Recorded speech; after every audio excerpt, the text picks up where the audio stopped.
Il y a 3 choses que la Suisse doit savoir sur l'Algérie. 1. C'est une équipe qui veut avoir le ballon et qui aime le garder. Sur toutes les sélections du mondial, l'Algérie est celle qui réussit le plus de passes, avec 91,3% de réussite. Ça s'explique par plusieurs raisons.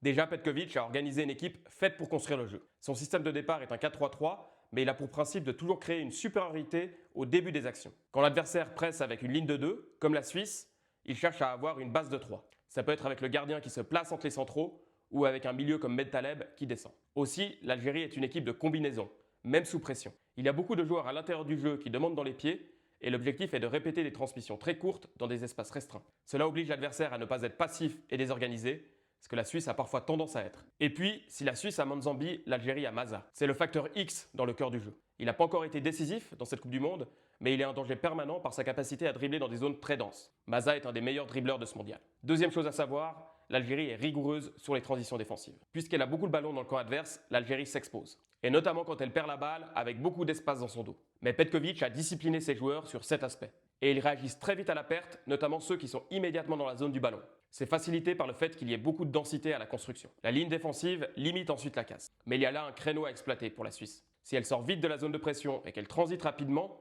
elle pourrait se créer des occasions. Troisième chose, l'Algérie a des failles défensives. L'Algérie concède peu d'occasions, mais elle a déjà encaissé 7 buts. Les gardiens sont un problème, mais pas seulement. Au pressing déjà, l'organisation varie, mais elle laisse à désirer. Avec Akanji, Xhaka ou Manzambi, la Suisse pourrait en profiter. Et puis la ligne défensive n'offre pas toutes les garanties, notamment dans la profondeur où elle a encore été trop peu sollicitée, sauf contre l'Autriche.